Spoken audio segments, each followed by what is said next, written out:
नमस्कार, स्वागत है। मैं हूं आपके साथ दीप्ति भटनागर। आइए शुरुआत करते हैं खास खबरों के साथ।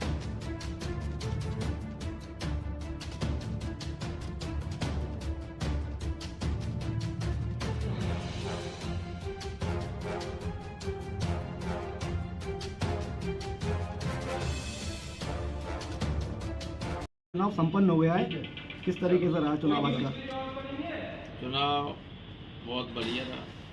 बहुत बड़े मार्जिन से समाजवादी पार्टी चुनाव जीतने जा रही है। हाँ, ये है 1 बजे तक यहाँ 40% पोल हो चुका था, इसलिए प्रशासन को लगा कि यहाँ परसेंटेज ज़्यादा होगा और ऊपर वाले लोगों का ये आदेश रहा होगा कि हाँ परसेंटेज कम रहेगा। समाजवादी पार्टी के जो बूथ हैं उनका परसेंटेज कम, इसलिए 2 बजे के बाद यहाँ पुलिस के माध्यम से बहुत बड़े पैमाने पर लोगों को वोट डालने से रोका गया। ख़ास तौर से जो पोलिंग स्टेशंस माइनॉरिटी की थी और ओबीसी की थी, उन पर कई जगह ज्यादती की गई। सैकड़ों हमारे कार्यकर्ताओं को थानों में बैठाया गया, कहीं कहीं लाठीचार्ज भी किया गया और महिलाओं को तो घंटों धूप में खड़ा रखा गया हाजीपुरा में और इधर हमारे खेड़ा और इसमें अहमदिया पर सिकवावा। तो लेकिन उसका असर पड़ा है, वोट का परसेंटेज थोड़ा कम हुआ, लेकिन जो विनिंग मार्जिन है हमारा तब भी बहुत बड़ा होगा, क्योंकि ऐसी सैकड़ों पोलिंग स्टेशन हैं जिन पर एक पोलिंग सेंटर पर बीजेपी 1,500 2,000 वोट से हारे। सर, कल कन्नौज में अखिलेश यादव जी मंदिर में गए थे, जैसे गंगा जल से धोया गया कुछ लोगों द्वारा। ऐसा है, इसीलिए तो मैं कह रहा हूँ कि इनकी मानसिकता कितनी दूषित है। जो बैकवर्ड्स को, दलित्स को, माइनॉरिटीज़ को इस लायक नहीं समझते कि मंदिर में जाएं। तो 85% आबादी जिस देश की इन वर्गों की हो, वो अगर मंदिर में नहीं जा सकते तो फिर इसका कोई औचित्य भी नहीं। क्या मतलब है सर? हमारे तो हम लोगों को तो जाने कितने दिनों से मंदिर, मैंने इसीलिए सुबह कहा था कि जो योगी जी ये कह रहे हैं कि साहब ये तो हिंदू विरोधी, राम विरोधी और राम भक्त और राम विरोधियों के बीच चुनाव है, तो ये उचित नहीं है, क्योंकि उनकी जितनी उम्र है उससे मेरी उम्र ज़्यादा है और मैं पहले से राम भक्त हूँ जी।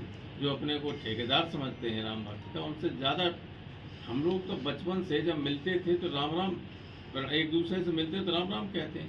ये तो नमस्ते करते रहे, इन्हें तो राम का नाम केवल पॉलिटिक्स के लिए लिया। इनका क्या मतलब राम से? सर तीसरे चरण में कितनी सीटें जीतने जा रहे हैं लोग? 10 सीटों में। साहब क्या तीसरे चरण में आज जो मतदान हुआ है लोकसभा की सीट है, आप उतनी कितनी सीटें जीतने जा रहे हैं? सारी सीटें जीतने जा रहे हैं, 1 आध सीट हो सकता है। सर, बदायूं में समाजवादी पार्टी के बस्ते फेंके गए ऐसा आरोप लगाया है। अरे सत्ता का दुरुपयोग कर रहे हैं। जब हारने लगती है कोई पार्टी तब बदहवास हो जाती है, विवेकहीन हो जाती है, मन चाहे तरीके से काम करना शुरू कर देती है। वही इनका एक्शन था। सर, सुबह आपने एक बयान दिया था कि राम मंदिर यूजलेस है। इसके यूजलेस मैंने नहीं किया। मैं तो पूरी बात तो आप लोग कभी दिखाते नहीं, आधी दिखाते। हम पे कोई फर्क नहीं पड़ता इनका। मैं तो राम भक्त हूँ, अब मैं कुछ कहते रहो। अगर ऐसा है कि संतों ने, महात्माओं ने ही ये कहा कि वास्तु की दृष्टि से और उसकी दृष्टि से वो सही नहीं कहा कि नहीं, कोई आया जगतगुरु शंकराचार्य, तो फिर हमारे लिए क्यों करते हो ऐसी बात?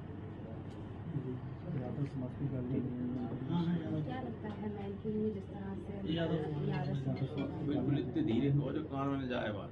क्या लगता है यादव समाज को गालियाँ दी गई हैं, क्या कहेंगे मैनपुरी? वो ऐसा है, हम कोई सामाजिक विद्वेष फैलाने वाला काम कर ही नहीं सकते और न उस पर रिएक्शन दे सकते। जनता ने रिएक्शन दे दिया है। साइकिल का बटन दबाकर जो गालियां दे रहे थे पूरे समाज को, उनको मिट्टी में मिला दिया, मिट्टी में। ये कभी चुनाव लड़ने लायक नहीं रहेंगे। फिरोजाबाद की अगर बात की जाए, क्या लगता है कितने वोटों से आपके प्रत्याशी जीतने जा रहे हैं?